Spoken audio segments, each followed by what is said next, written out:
Good afternoon, friends and family. This indeed is the day that the Lord has made. Let us rejoice and be glad in it. We welcome you to an impromptu King conversation with myself, along with the pastor elect of the Greater New Light Missionary Baptist Church in Southwest Atlanta, the Reverend Dr. James S. Hill, who is one of my dearest friends. Not only because he's a powerhouse preacher and the grand bishop of Campbellton Road, own Greater New Light Missionary Baptist Church, but because he is one of my dearest friends. He and I were licensed together. Happy King Day to you, Reverend. How you doing, man? Yeah, man. Happy King Day, man. What a great day. What an awesome day. And a day, quite frankly, that we need right now. So we celebrate, man. We celebrate this day. Yeah. Yes, sir. Well, listen, we were just kind of chopping it up. We were kind of looking at this King Day celebration commemoration service. I know that I was. I think that you are. We kind of had some thoughts with reference to some stuff, and just thought, why not? Just kind of chop it up with reference to some observations, some nuggets, some ideas, some thoughts. I don't know about you, but I'm quite honestly kind of fed up to hear with reference to what's going on in our society. You would think that Dr. King had not already fought for our rights to the things that we enjoy based upon what's happening in the Oval Office, what's happening in our society. When you see folk getting shot by ICE agents. And so we just kind of wanted to chop it up and see if there was anything that we could, sort of debrief about. And so can I yield to you, Reverend, with reference to just initial, whatever? Yeah, no, just to your point, man, about, being fed up. I watched a clip just a moment ago before we started of Dr. King, and he was preaching. I don't know where. I don't know the context completely, but he had his white shirt on and black tie, so he was preaching somewhere. But just the clip of him saying that I'm tired. I'm tired of that, and I'm paraphrasing. I don't have a problem telling you tonight that I'm tired. I'm tired of marching. I'm tired of marching for something that should have been mine at birth, And he just repeated the refrain a couple of times. I'm tired. With his eyes being bloodshot, and you could see the exhaustion right on his face. So to your point, it's exhausting to an extent. And just when you think that it cannot get any worse or go another farther, it does digress. It continues to go in a downward direction and a downward spiral. And so just to your point, sort of coupled with what Dr. King was saying so many years ago, it is exhausting. It is an emotion of I'm fed up. But at the same time, as I think Dr. King, his daughter, was saying, man, listen, towards the close of her message, walk together, children. The remainder of that is don't you get weary, right? She reminded us to walk together, fight together, to pray together, to serve together. Children, don't you get weary. And I think we're human, and to an extent, it's okay to get tired, but we can't let getting tired cause us to resign, right, and to retire. We cannot allow fatigue to cause us to resign, to disengage, and to retire. And I feel like, and this is just me. This is sort of anecdotal. I just feel like that maybe we're in a place where we've gotten too comfortable and too complacent, and therefore we don't necessarily see the kind of galvanized action, rigorous action, vigorous that I would like to see. So, I think, I hate to say it and sort of put it this way. God forbid, we don't want it to get worse before we arrive at a place of taking, that kind of peaceful action, on a large scale. Uh, but I don't know if, I just don't know if we've reached the point yet. It uh,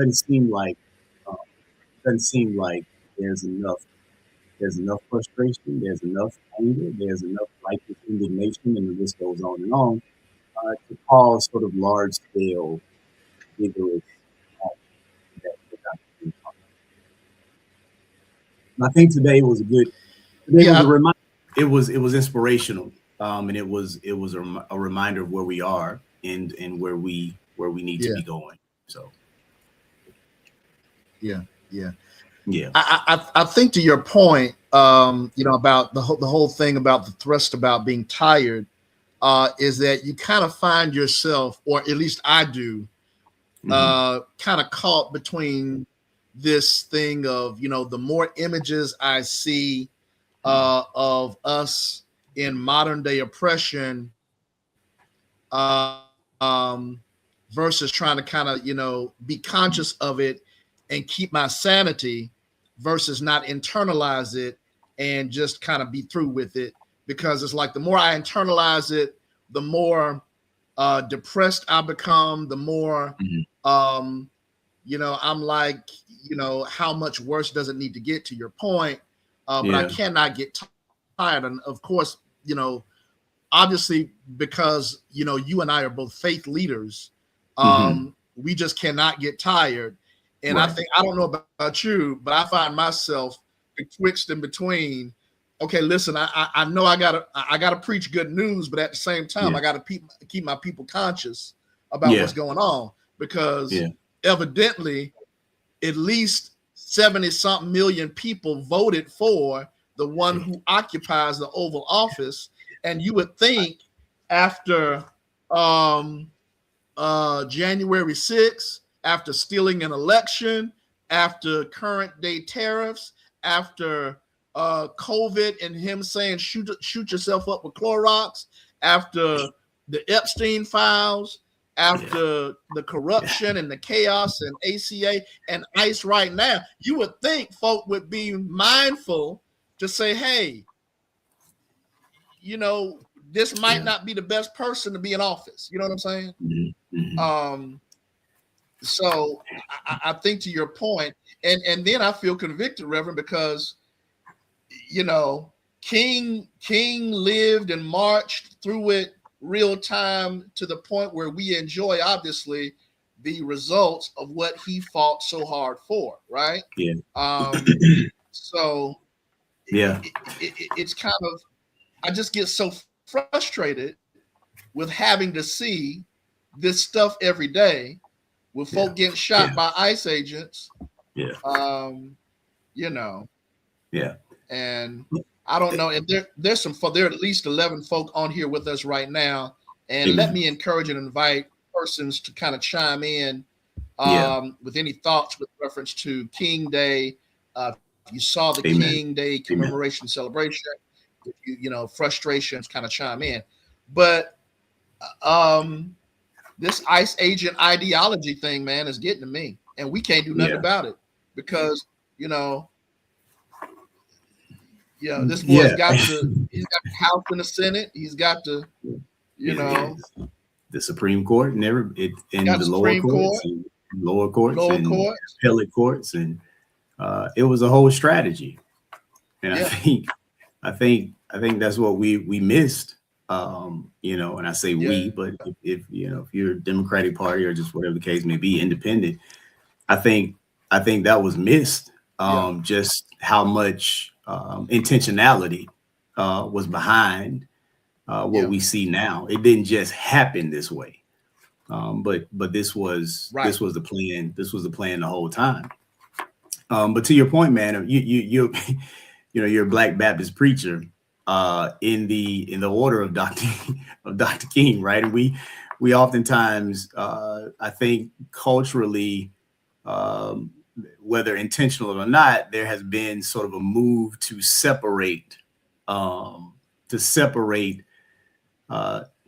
Dr. King from the call to ministry and preaching and pastoring, and sort of label him as just a civil rights leader. Um, that's an error. He was, first of all, a God called preacher, right, and Black Baptist preacher. And so, man, even to your point about, you want to preach the gospel, but at the same time, keep people cognizant and aware of what's happening. I think that is part of the gospel, right? That's it is liberation, right? It is. It is that. It's not. We can't separate, but it's actually a part of. And I get it. I feel that way at times too. Because as a pastor, you want to be aware of what you serving, right? What you feeding the flock. And am I too heavy on over here on this side, and not my Christology? I ain't really, but I'm all about. But I think that's, when we look at the scriptures, man, that's what Christ was all about. And so it is gospel. And I think we have to be leery about being made to feel and or believe that in some kind of way it ain't gospel. But that is gospel. And so that's what we have been called to preach. I don't know what other folk preaching. I don't know. And this and it is what it is. But white evangelicalism and white nationalism and that whole sort of thing, man. That it's interesting how quiet you can be, right? How you don't hear much from that sector, right, of our faith, of our religion, those who are our brothers and sisters in Christ. And so there's a sickening silence, and I think that has allowed a lot of this to continue to be propagated and to grow, because there are so many who are just silent on the matter and give this a pass when Barack Obama couldn't even wear a brown suit without hearing it from everybody because he wore a tan suit. Or put Dijon mustard on a hamburger, and that was sacrilegious, right? That was irreverent. But some kind of way, somehow, well, we know, right? We know the list of things that the current occupier is either accused of, alleged to have done, or in fact been convicted of doing. But yet there's a past, and we know that there's a double standard in this country that has always existed. But that just goes back to your point of being cognizant and preaching the unadulterated gospel of liberation, right? So yeah. And to that point, I mean, and there are those who are chiming in now, and let me thank you, Sister Sister McClendon, for chiming in. My former chairman of deacons at Mount Tabor Baptist Church, Deacon Willie Butler's on here. Herdy Manina's on here. Elaine Boone's on here. And the thing was, to Sister Jackie's point, and I'm just going to post this. She says she agrees, and the point was missed when the signs were there during the election cycle regarding 45 and 44, and albeit she's right, I am so pulling my hair out over how did we miss this? How do you miss an entire insurrection? How do you miss blatant and brazen racism? How do you miss when the one who is supposedly in charge of law and order is one who has broken and been charged and convicted of at least 30 of those things. And it's a complete conundrum. It's an eternal oxymoron. How this can happen. And I think the point becomes, to her point, that it has to be, and you correct me if I'm wrong, Reverend, you know, that we're so distracted. I think that this is sort of my thesis feeling, that because we are now living in an age where our forefathers fought for our right to be free with reference to some things, because we are now at that point, we enjoy a lot of freedoms, but because of the freedoms that we enjoy and the luxuries that we have, we are distracted from what the real issues are all about, even in light of social media and the misinformation that we are bombarded with each and every day, and particularly and especially in light of this AI generation. You can tell somebody, I saw him do it, and they be like, oh, well, no, it's AI generated. You know what I'm saying? So it's not just them being ignorant and the folk who are silent. It's folk who are just blatantly lying. I can't call it another way. They're just lying. They're just deceptive, and for folk to believe it. I think I heard somebody say, well, don't just be mad at Trump, be mad at the folk who voted for Trump and for the folk who enabled Trump, and they're right, which gives me great pause. How do you process? Are you that racist? Are you that money hungry and power hungry that just because a competent, superlative, a black female ran for president who obviously had the wherewithal far above and beyond what the opponent was, you were gonna vote for this? You know, and I'm venting here, and y'all forgive me for being a little boisterous. But you smell what I'm cooking, Rev? I think you're speaking for all of us, right? It's frustrating. It is. I feel like, you know, I don't know. You know, man, I don't know that this country is ready for. They're not ready to accept a woman president, regardless of her ethnicity. I think the power structure is such that for some men is unfathomable, right? It's unacceptable. But you know, I one of the quotes that sticks out to me about this moment that I believe that Dr. King spoke to is that we're missing sort of that fierce urgency of now. Like, it can't wait till tomorrow. You know, it's now. And he said, if we're not careful, you know, tomorrow's already today. You know, we can't, it's so the question is that for me, I think that piece is missing. And that's why, you know, when we started talking, I mentioned sort of the comfortableness and complacency that seems to sort of have lulled us to sleep, right? With these creature comforts now. And yes, you know, and to a large extent, we're doing a whole lot better than, you know, our parents did or grandparents and things of that nature. Right.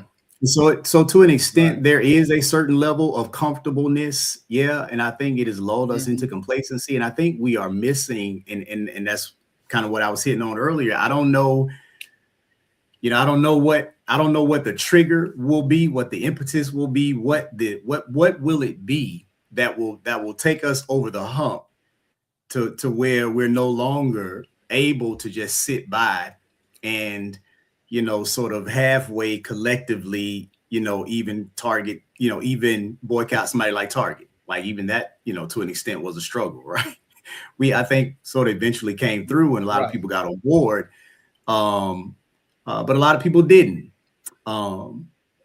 So I think that fierce urgency of now piece is what is desperately needed. And I don't know what triggers us to get there. Today it was watching the King celebration, man, was, was inspiring. It was reinvigorating. It was life-giving, and sort of would have us to ultimately understand and know and believe that um, that it can get better, that it doesn't have to be this way. And to still believe in this country, and if there are a group of people who have no reason to believe, it would be black folk, but we still, we still can believe in it, right? We can still have faith that she can live up, to what she declared that she was in 1776 or wanted to be. Again, for me, I think that piece is missing, Reverend, and I don't know how we get to it, but I think that's what's missing. And I think that that's the scary part, because you would think that at this point, with reference to what's going on in Minneapolis, Minnesota, with people getting shot and killed, you would think that would be like, just it. Well, you would think that January 6th would be it. You would think that for this cat to get away with at least 30 crimes, yet he can impose crimes upon you, and particularly for black folk and for people of color. I don't understand how you cannot see how unfair that is for him to be able to do what he wants to do and then still throw your behind in jail and pardon all the people who committed crimes accordingly. I mean, I don't see how, as a person of color, that you're able to not be engaged, because there was supposed to be this corner of black males who did not vote based upon the fact that they thought Trump was going to give them that piece. A lot of folks stayed home, Doc. A lot of folks stayed at home. A lot of black and brown folks stayed at home and didn't vote. Right. Yeah. Right. And didn't vote. And even that was strategic. But even to your point, you remember during the election, our Latino brothers and sisters who, man, I mean, they were ragged and called names right before, and they still voted for this cat. Voted for this cat. I don't get how disengaged. I don't get how we overlook so much.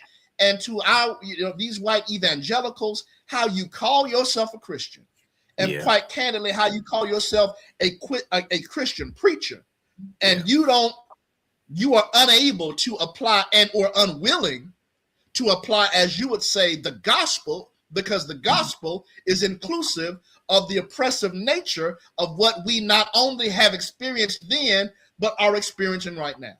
Yeah. Yeah. I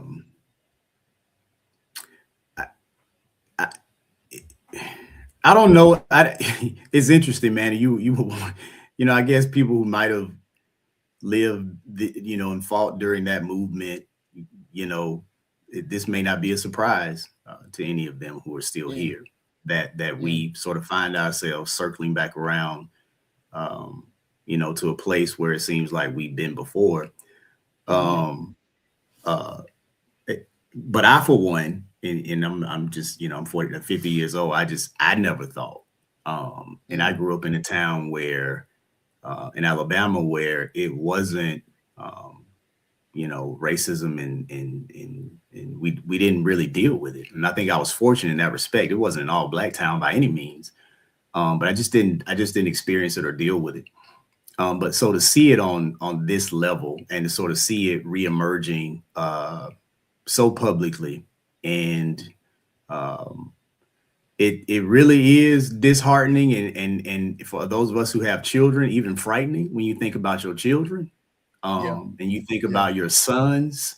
Yeah. You have a son, I have a son, and they both have twists or locks, right? And even to allow them to leave the house, man, in this environment is just something that we deal with on a personal level, that just speaks to the nature of the culture right now and society right now. Um, yeah, I you know, Dr. King said, man, I'm looking at something I wrote down today. There is such a thing as being too late. Not just before it gets too late. Before it gets too late.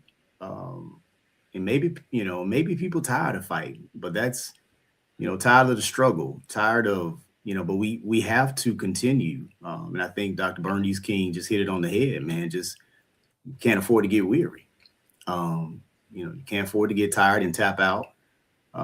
Yeah. In households of faith have to, in their own way, if coming together collectively doesn't seem to be a thing right now, but in our own ways, sort of influence and impact our communities in small ways. That's how things begin. Well, I think that, and I want to because I love what Sister McClendon said, and we hit on it for a minute. She said, do not discount the African American males who did not vote for VP Harris because she is married to a white man. That's a fact. Yeah. So, Grant, I mean, huge point, because number one, you're dealing with the fact that she's Black. Number two, she's a Black woman. Number three, she's married to a white man. And because of those three things, in addition to everything else, that's a great point that she put there, because I think that white man thing, is real. And then Sister Kim Hall, Sister Kim Hall's Reverend President of our Pastor Support, Pastor's Aid Ministry, and she says that I think our era is trying to look at it logically. We want an explanation that we can understand. And I think that's huge, because we can't understand this. All you can do, or all I can do personally, I think, is resign myself to the fact that it just is pure out evil. Yeah, that's it. You can't rationalize with ignorance. You can't. She hit it on the head. There is no rationalizing with that. Yeah. Your boy said your boy said, I know you caught it. A.R. Bernard said, sincere ignorance and conscientious stupidity. That's what. That's powerful. It is, and here we are staring it in the face again.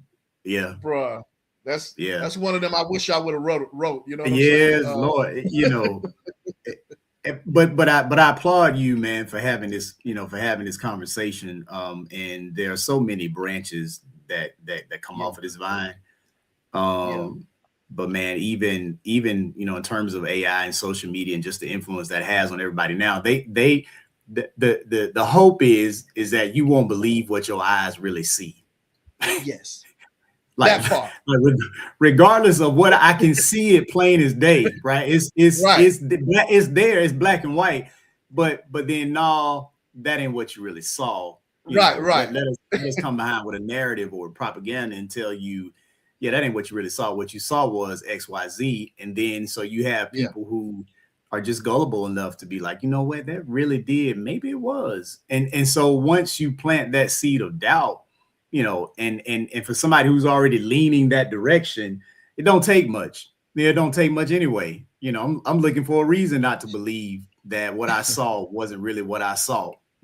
Wow. And so we have to be careful with that. And that's like I said, that's one of them branches that's coming off your discussion, man, because that's a serious matter. That's a big deal. That for me, that's one of the things that threatens our democracy, quite honestly, the most is the influence of social media, and everybody's got a platform and everybody has the ability to put out these sort of toxic beliefs and things that they think about people, and you get millions of people who fall in line with that and who ascribe to that. and who believed that. And so, yeah, just one of them things. I just, you brought it up, and it's just one of them branches off this vine that's real serious. Do you think, Reverend, that if you look at it and it's real light, and I don't want to keep us too long because, like you say, there are a myriad of branches here, but does it, number one, not seem like that there are just always things just right? The news cycle is like a new thing, a new low, and then something comes right behind that, something comes right behind that. And listen, what happened to the Epstein files? Yeah, I mean, aren't we supposed to be, we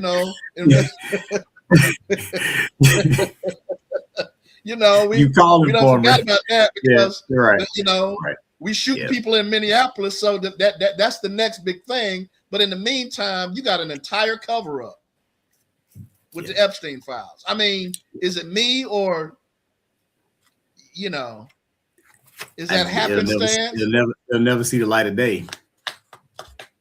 Not now. Wow. Yeah. Maybe some years down the road, but it won't. Wow. It won't now. Yeah. Wow. And no. I think about. I just wrote down so many things that A.R. Bernard said today that just blessed me. I mean, it just what. So you had someone. So it's Daniel Jackson. Yeah, that's amen. Jackson. Yeah.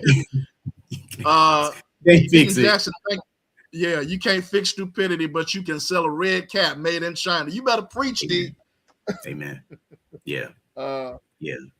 But now, what were you about to say, Rev? You about to say something? No, I just, even, you look at it, and a lot of things that we see are not, like you said earlier, by happenstance, but they're intentional. So there's even sort of a move, or was at one point, where our people no longer wanted to consider and talk about, sort of what we've been through as a people. That we need to sort of move on from slavery and not talk about that whole experience of our people that shaped our people into who we are. But A.R. Bernard said something that struck me today, and that was that God never told his people to forget Egypt. that ain't God never said that. Nowhere in scripture did he tell them to forget, Egypt. And so if we forget the Egypt that was not so long ago, right? Come on. How then likely, are we to find ourselves back at a place where you got to count the bubbles in a bar of soap before you can vote or pay a poll tax or so rights are slowly being extracted from people of color. Things are being gutted, rights are being gutted, and I just believe, man, the damage that's been done, it won't even be corrected in our lifetime. Like it's some of the things that have been done, it'll be decades, before they ever righted. You're right. You're right. Because because you've gone so low, that the standard has been set that I can do just about anything that I want to do. Get away with it if I can I just say if I'm white and I got money. Bottom line. Because quite candidly, with reference to what Bill Cosby was accused of versus Epstein and everybody else, that comes to mind. You're right. I got to say this because as A.R. Bernard said that, I think attached to it, he said, because trauma does not have a clock. I don't know if you remember when he said that. That's right. Yeah. It doesn't have a clock. And so we're still dealing with, as a people, the after effects of what we may not have gone through, but what, we have indirectly experienced from our mothers, our grandmothers, our great grandmothers and fathers, so on and so forth. And those kinds of things, ideologies are passed down. The reality is that we don't, as a race of people, at least in my family, we don't trust, a whole lot of folk, off the bat.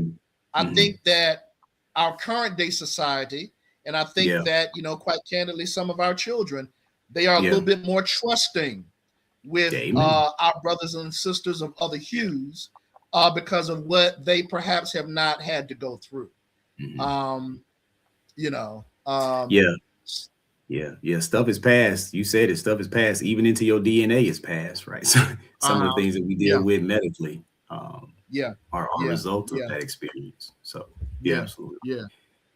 Sister Norma Harper says, I think that we as believers, all churches should get together and start praying because that has always been our best strength. And I don't disagree. You're right. That has always been our best strength. And I would argue that a lot of us are praying.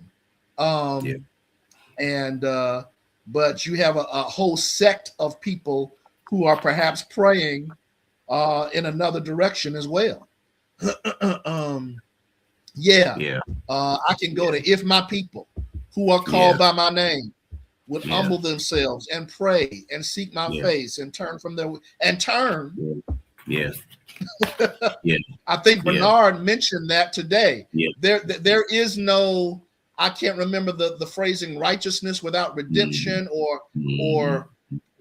something without redemption.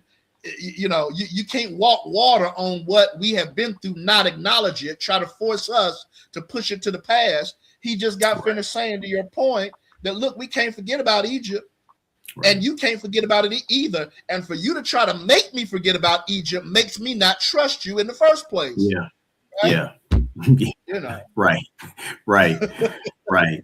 They no doubt that people are praying in the opposite direction. And it's unfortunate and it's sad.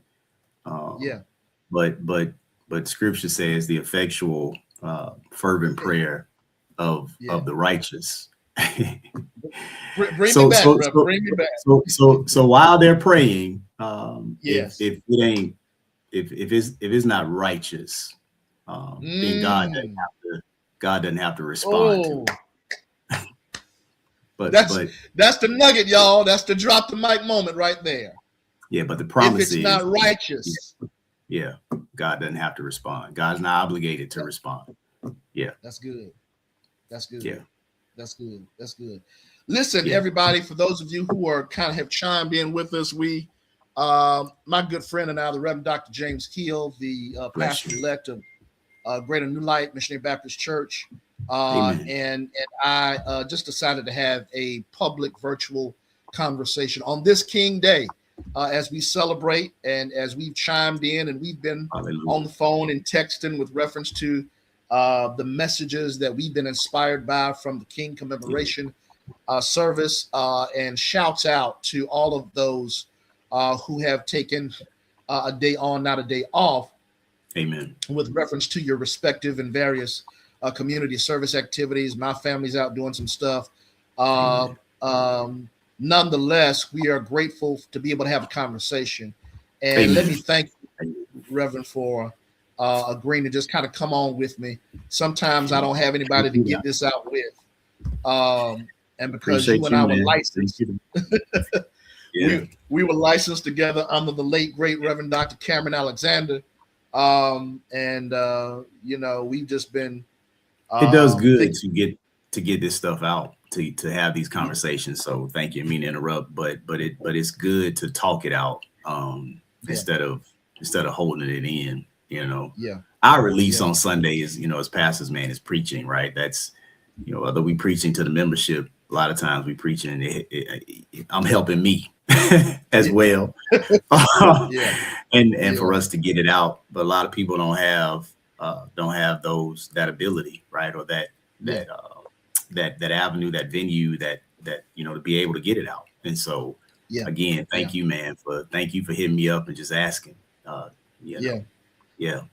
Well, I appreciate it. I want to yield to you one more time, and again, allow you or ask you to say anything you want to say in terms of one, any closing remarks with reference to the subject matter at hand, but then two, again, we're congratulating you as the pastor-elect of Greater New Light Missionary Yeah. Baptist Church on Campbellton Road. Our good friend and brother, the Reverend Dr. Leland Jones, has stepped down and is retiring.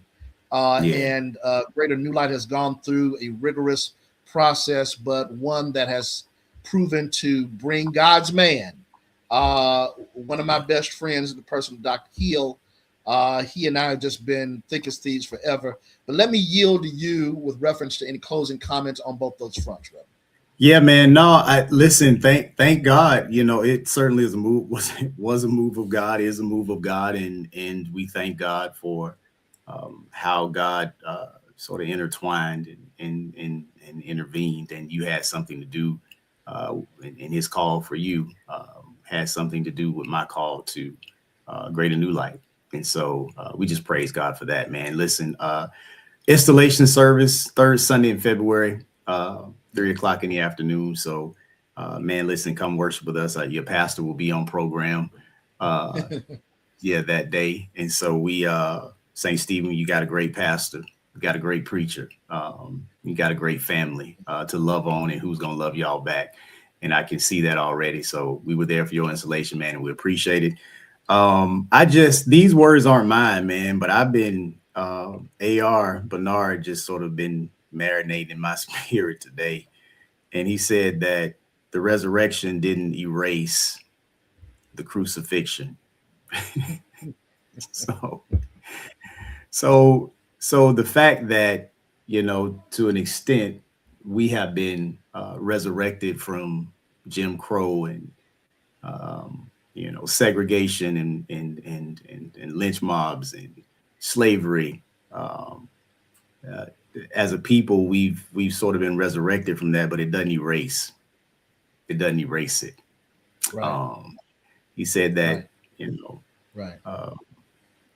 Christ showed his hands. That was evidence, right, of his crucifixion. Yeah. So it doesn't erase, and where we are today does not erase where we have been as a people, and if we're not careful, where we might ultimately run the risk of experiencing some semblance to that again. We have to, we have to pick up the mantle, not just commemorate, but what did she say? Carry. All right. Let's not just remember and reflect. But what are we gonna do? I think that's the call. I think that's the call to the church, and that's the call to Christians everywhere, believers everywhere, people who are peaceful people everywhere. Is what is it that we're gonna do? So that's why I leave it, Doc. And I think it's a challenge. And our pastor told us, and I'm done, but he would tell us that that you all will, and you know this well, right? That you all will pastor in more difficult times than we did. I never believed it. He said, I never believed it. Never would have thought. Sitting in Antioch in 1 or 2 o'clock in the morning at his, there just in fellowship, I never would have imagined. But yet again, we're close to it. So prophetic. Yeah. Prophetic. Yeah. Truly, Reverend, you're right. Thank you so very much. Again, we're so grateful. Greater New Light has a new gym, and we're looking forward to that. We are grateful for what we deem will be future fellowship together. Our churches are not far at all away from one another. And so we're looking to partner with reference to what's going to happen. And we're looking forward to celebrating you on Installation Day. And so God be praised for that. We are in the midst of the kind of proclaiming this the year of affirmative action, to your point. Taking that out of the book of James, that faith without works is dead. And so we can say all we want, we can commemorate all we want, but listen, how are we going to activate? What are we going to do? And so the good people of St. Stephen Missionary Baptist Church, I believe, are locked and loaded. Be reminded, church family, that we will have our Vision Night Revival this upcoming Wednesday night at 7 p.m. Our good friend and brother, Pastor Lazare Reese of New Calvary Missionary Baptist Church, young fire-breathing preacher, is going to be with us. And so that's going to help us, Reverend, kick off our year of our vision thoughts. And so looking very much forward to that. Thank you, each and every one of you, for being here with us. Jackie McClendon, God bless you. Carolyn Evans, Norma Harper, Deacon Daniel Jackson, God bless you, man. Deacon Willie Butler, love you to life. Sister Charnette Clark, God bless you. Thank you so very much for being with us as well. Sister Kim Hall, all of you for being with us, and those whose names, Sister Deaconess Wanda Johnson, God bless you. Love you to life. Heard him, Menina, God bless you. Thank you, Elaine Boone, God bless you.